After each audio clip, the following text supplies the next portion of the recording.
welcome to my channel, JB's Crochet. I'm here with you with another crochet and chat with me from my car. So hopefully the sun sprinkling in through the tree that's shading my car and then the air conditioner running does not distract too much. But I am working on this blanket again. This is my Chris's throw blanket. I don't have a whole lot of time, so I figured while I'm sitting here waiting on my daughter to get done with dance, I would just, you know, throw on a row or two of this, because that's about all the time I have. So this is the second video I am recording today like this, because I don't know what it is about this little arm thingy that I got off Amazon, that I got the recommendation from Marianne from Mama Wench, aka Marianne's channel. She got gifted one by an amazing friend and subscriber of her channel, and no, not me, but she, I don't remember what prompted me to ask her, but I asked her about, I thought I asked her, and anyway, she sent me the link to the one that she got, that was gifted to her, and so I went, and I just happened to have quite a large gift card on my Amazon account for returning stuff, I guess, and I had enough to knock the price of this thing, this arm, down to less than $5, less than $4.50 with shipping and everything, because I think I have Prime, so I have free shipping.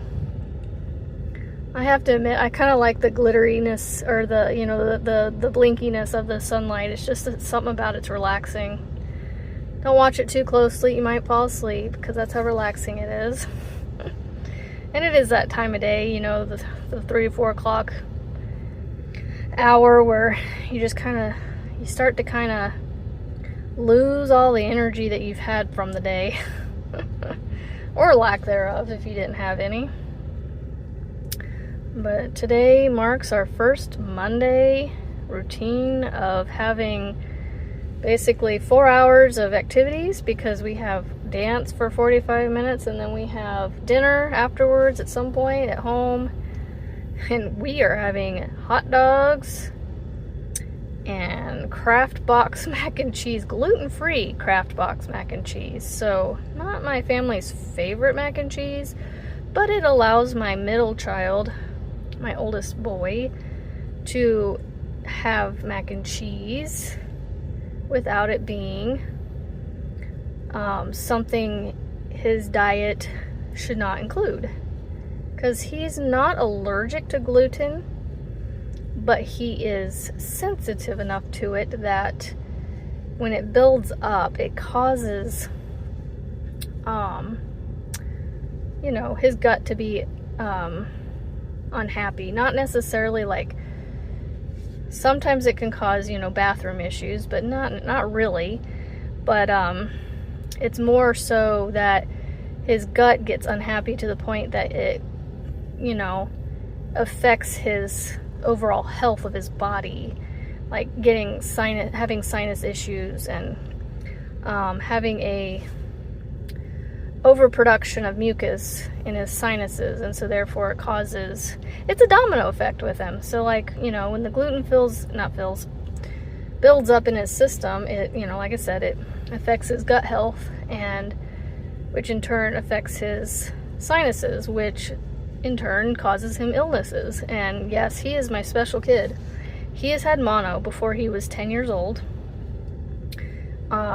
And yeah, so it's mono and the gluten sensitivity. He does have I was about to mix milk and egg together. Milk, egg, and soy sensitivity. So not just dairy, but milk.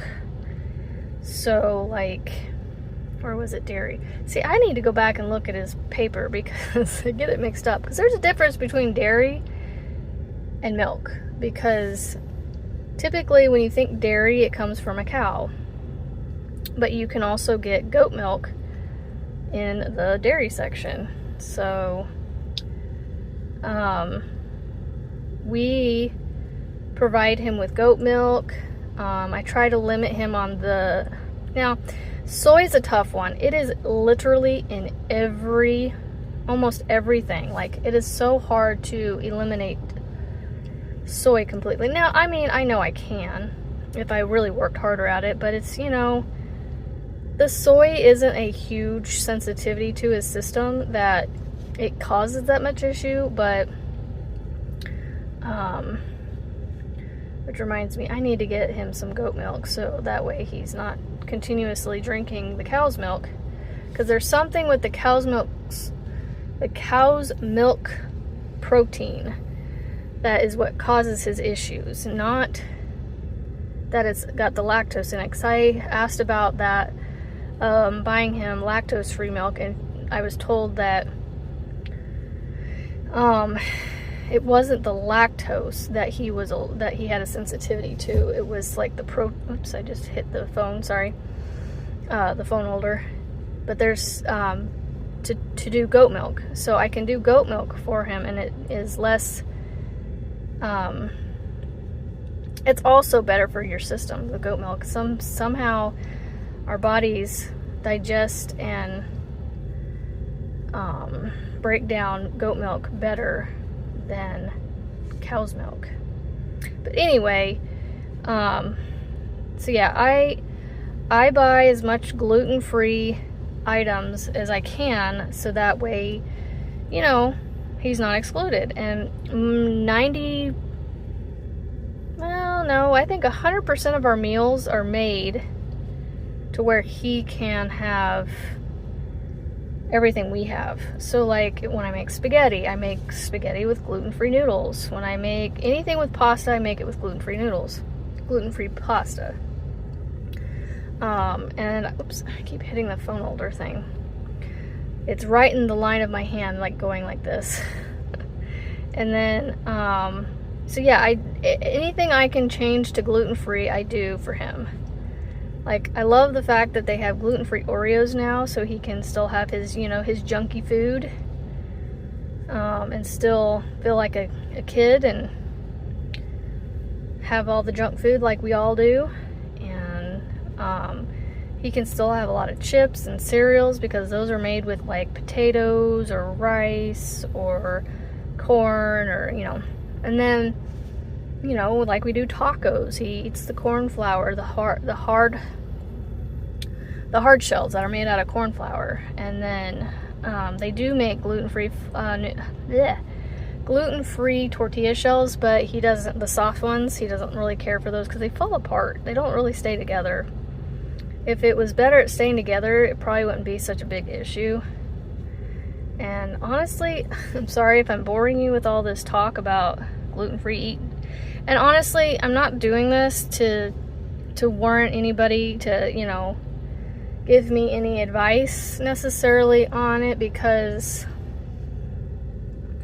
we've been living this way.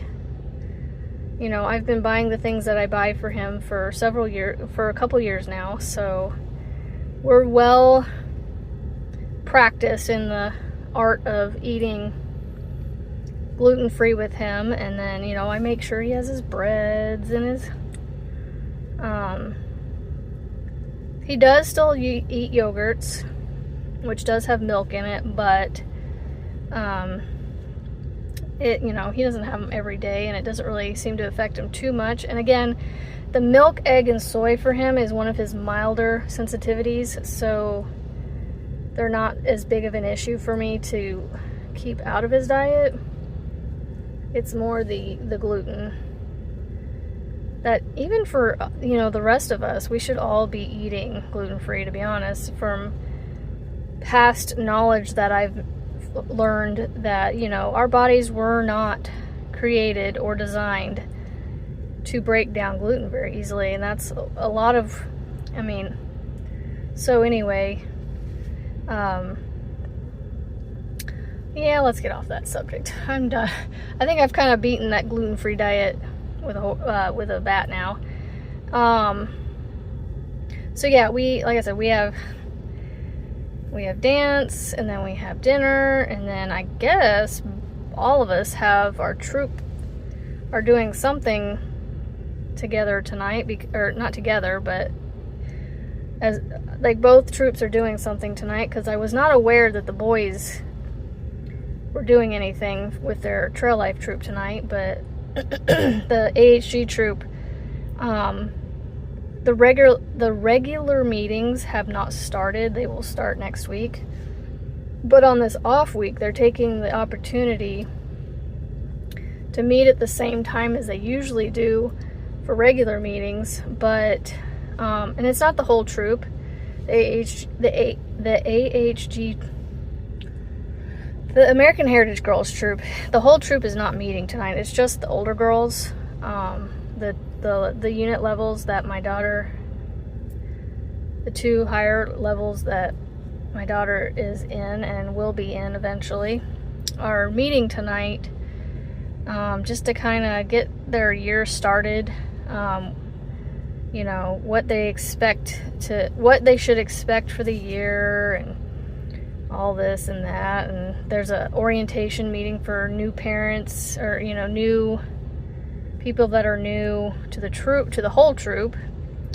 So I don't know what I'm gonna do, because I don't necessarily need to go to the troop meeting or the parent orientation meeting, because I have been a parent of an AHG member for, gosh, she's been in it now probably,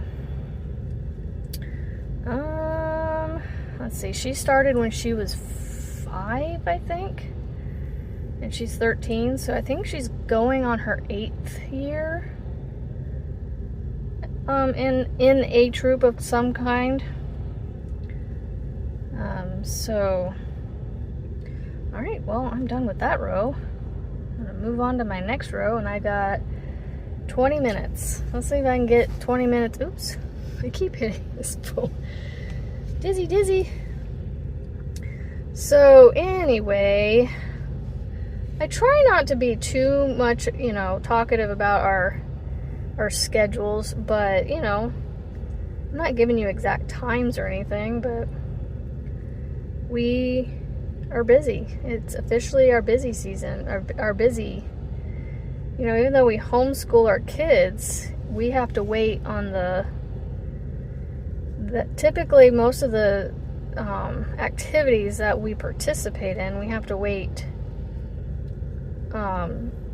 to start a lot of those until the public school kids start them, and which is usually during their school year. So we have quite a break. We have the same kind of break that the public school kids do, but I still require my children to do schoolwork in the mornings. I mean, they get their work done before lunchtime generally, and so they have the rest of the day for them to go play with friends, and so their friends are aware that they homeschool, and that if they're home and their dad's at work, then we do school, and their friends know to hold off coming over until after basically 2 or 3 in the afternoon, because yes, I could say after lunch, but you know what?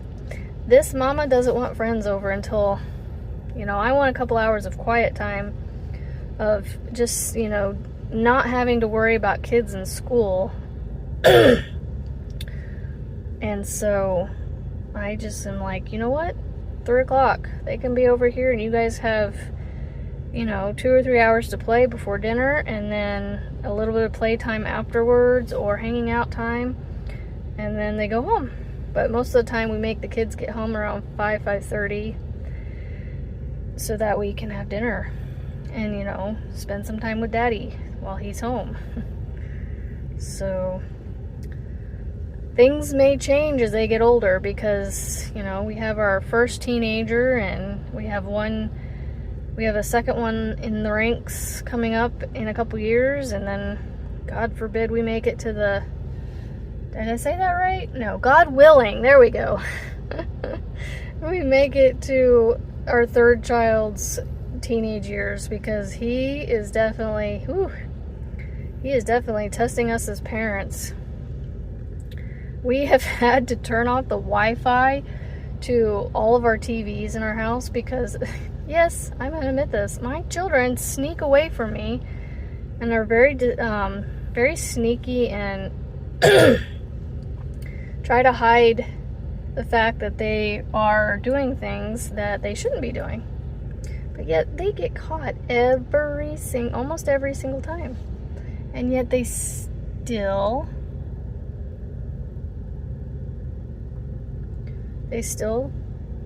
test their boundaries to see if they can get away with it. We've had to turn, like I said, we turn the Wi-Fi off to all the TVs so that they can't watch TV. Even if they take the remotes, they can turn the TVs on,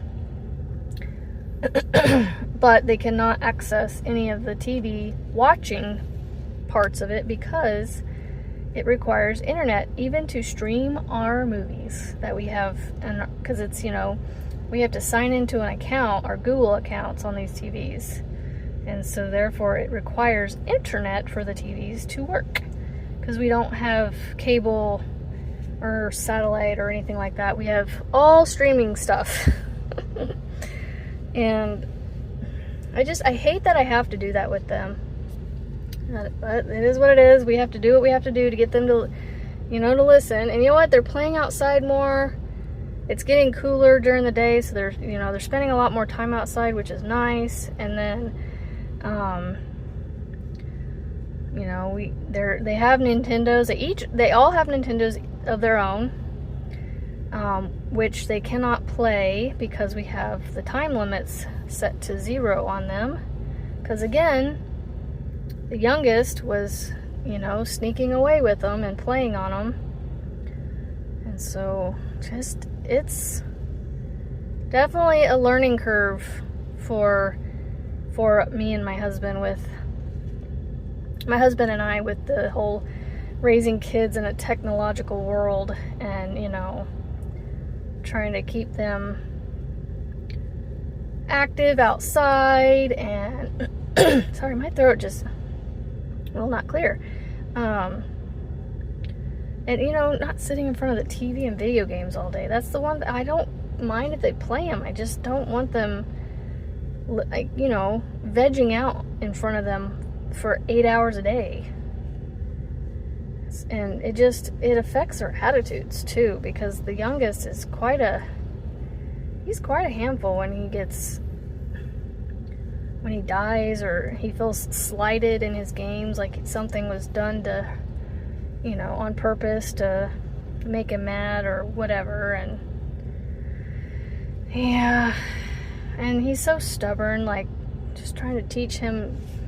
He doesn't realize that, reading is important. And I tell him that. He goes, well, I don't want to read. I said, well, it's important, bub. You need to be able to read. It's, you can't go throughout life not reading, not being able to read. But I'm also not pushing it, because if I push it, it'll just, delay it longer, and, it just won't be learned well. So I'm trying to ease my frustrations of him not cooperating as quickly as I would like him to, but I'm trying all the different things that I know of to see if, something clicks with him, like, is this fun?